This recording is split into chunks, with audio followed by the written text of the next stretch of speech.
श्री त्र्यंबकेश्वर भगवान का मंदिर नासिक जिले में स्थित है।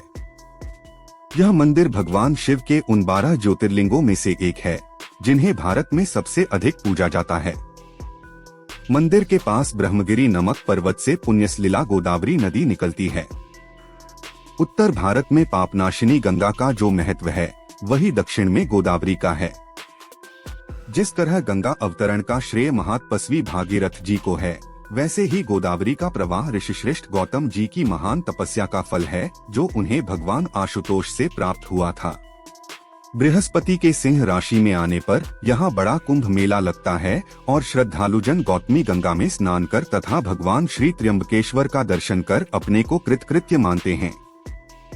शिव पुराण में वर्णन है कि गौतम ऋषि तथा गोदावरी और सभी देवताओं की प्रार्थना पर भगवान शिव ने इस स्थान पर निवास करने निश्चय किया और त्र्यंबकेश्वर नाम से विख्यात हुए। इस शिवलिंग में है त्रिदेव का वास।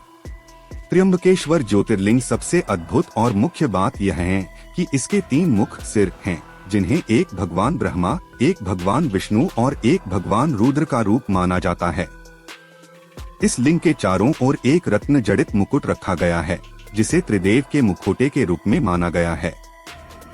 इस मुकुट में हीरा, पन्ना और कई बेशकीमती रत्न लगे हुए हैं। त्र्यंबकेश्वर मंदिर में इसको सिर्फ सोमवार के दिन शाम 4 से 5 बजे तक दर्शनार्थियों को दिखाया जाता है। गोदावरी नदी के किनारे बने त्र्यंबकेश्वर मंदिर का निर्माण काले पत्थरों से किया गया है। इस मंदिर की वास्तुकला बहुत ही अद्भुत और अनोखी है। भव्य त्र्यंबकेश्वर मंदिर इमारत सिंधु आर्य शैली का अद्भुत नमूना है। इस मंदिर के भीतर एक गर्भगृह है, जिसमें प्रवेश करने के पश्चात शिवलिंग आंख के समान दिखाई देता है, जिसमें जल भरा रहता है। यदि ध्यान से देखा जाए तो इसके भीतर 1 इंच के 3 लिंग दिखाई देते हैं। इन तीनों लिंगों को त्रिदेव यानी ब्रह्मा, विष्णु, महेश का अवतार माना जाता है। इस मंदिर में कालसर्प दोष की शांति वैदिक पंडितों के द्वारा करवाई जाती है। शास्त्रों के अनुसार एक बार महर्षि गौतम के तपोवन में रहने वाले ब्राह्मण की पत्नियां किसी बात पर गौतम ऋषि की पत्नी अहिल्या से नाराज हो गईं। उन सभी पत्नियों ने अपने पतियों को गौतम ऋषि का अपमान करने के लिए प्रेरित किया।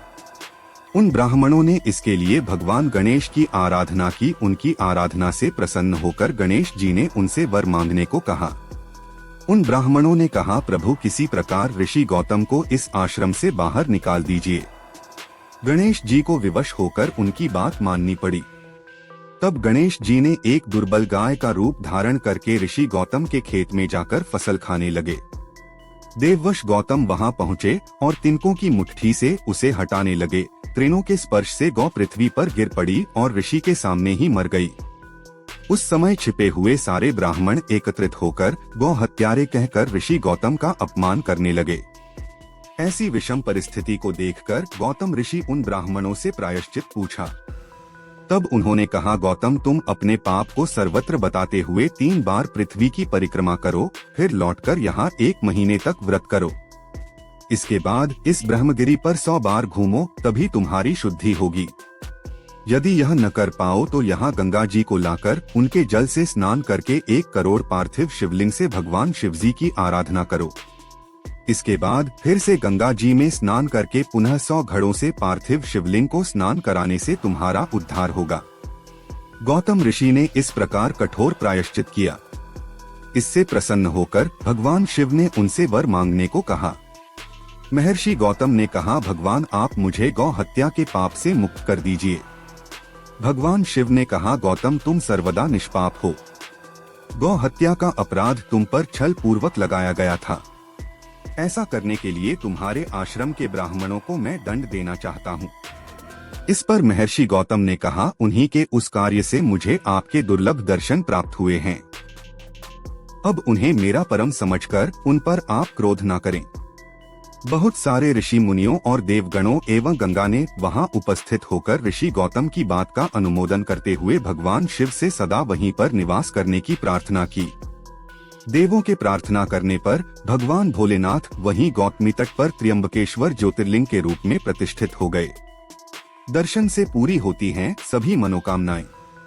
यह त्र्यंबक नामक ज्योतिर्लिंग सभी कामनाओं को पूर्ण करता है। यह महापातकों का नाशक और मुक्ति प्रदायक है।